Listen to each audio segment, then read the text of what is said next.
Thank you very much. Let me start by congratulating you all, assuming as I do that you participated in elections, some of you, and that you are elected, and also aware that some of you have been appointed to serve as ministers in the new administration. Congratulations. And also permit me to thank the Office of the Prime Minister for inviting me to share my thoughts with you on a subject that I think is very important, not only to the federal government of Ethiopia, but to the people of Ethiopia and by extension, the continent of Africa. My presentation has been summarized in writing and will be available for your reference later. Let me start by saying that the subject of Pan-Africanism is one that remains as important today as it was, in my view, many years ago. Those of you who are familiar with the struggle for Pan-Africanism will remember its story, particularly through the activities of Africans in the diaspora.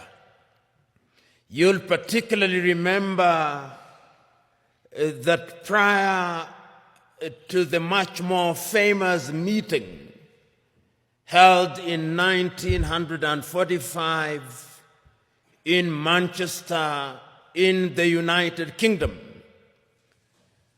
Africans in the diaspora, particularly in the Caribbean, in Trinidad and Tobago, in Jamaica, were very particular about having connection with the continent of Africa.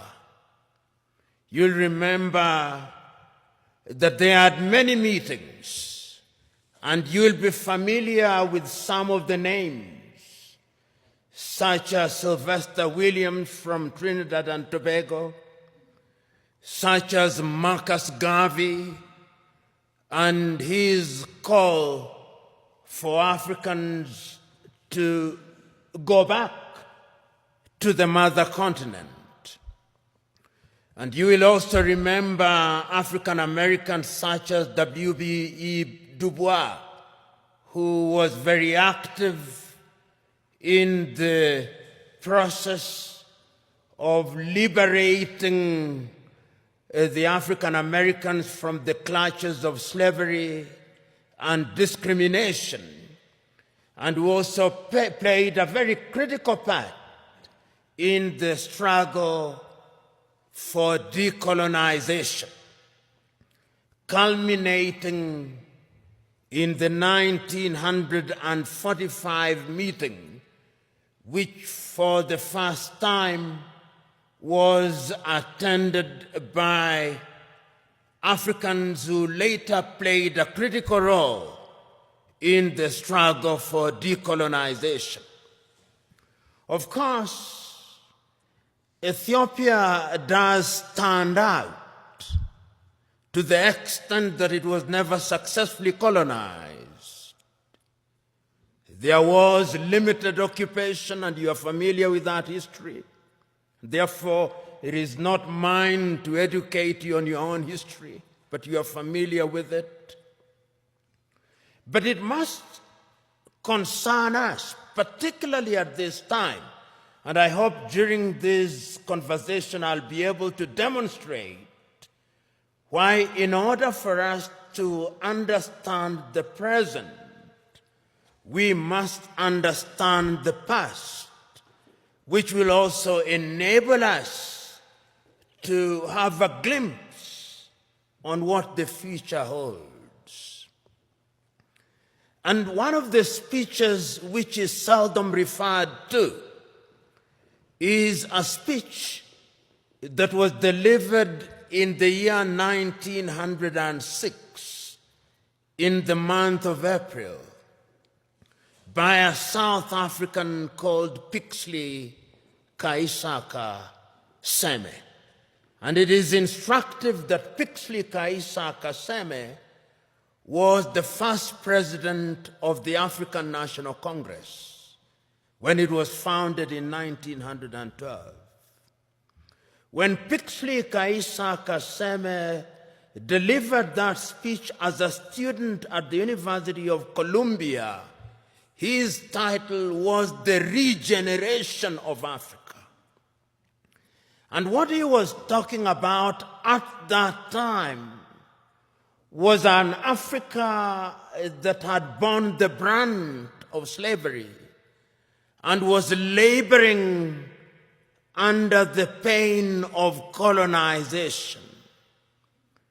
Pixley Kaisaka Seme reminded his audience on that day that when the European powers assembled in Berlin in 1884 through to 1885, they agreed to divide Africa into spheres of influence for purposes of exploitation, so that the Germans had their share.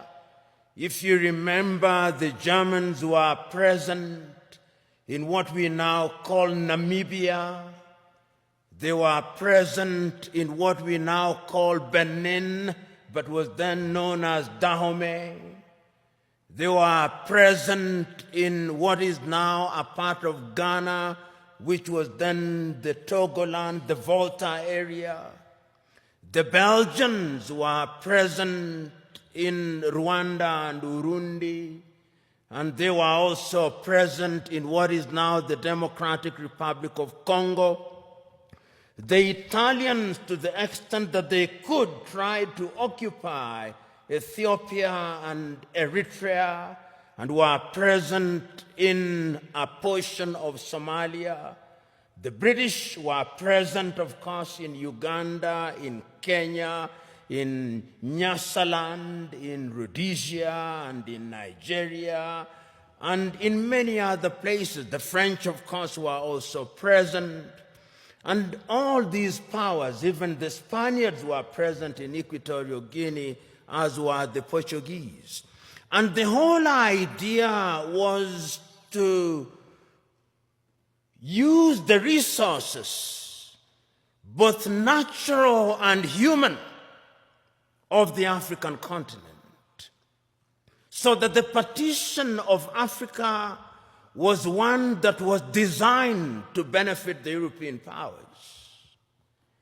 The partition was arbitrary. If you look at the nation states that we now have, or is it states that we now have, with many nations in them, every other African country that we are talking about now is struggling to be a state. All of them, without exception. All of them. And this is what Pixley Kaisaka Seme was saying. How will we regenerate this continent? And it's instructive that he was talking at a time when the entire continent of Africa was under colonization, excluding Liberia and Ethiopia, all of them. And therefore, when in 1945, Africans were represented in Manchester, Kwame Nkrumah was present at that meeting, Marcus Garvey was present at that meeting, Jomo Kenyatta was present at that meeting, Obafemi Awolowo was present at that meeting. The drive was to decolonize Africa. And one of the things that amazes me is that at that time, these individuals did not have the internet, they did not have WhatsApp, they did not have the kind of communication that we have now.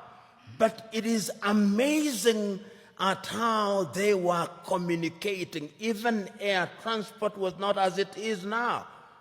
I was just recently reading the activities of one of the greatest Africans who, in my view, ever lived and whom many people do not know about. The great Ghanaian James Emmons Kwegyir Aggrey, normally referred to as Aggrey of Africa, and how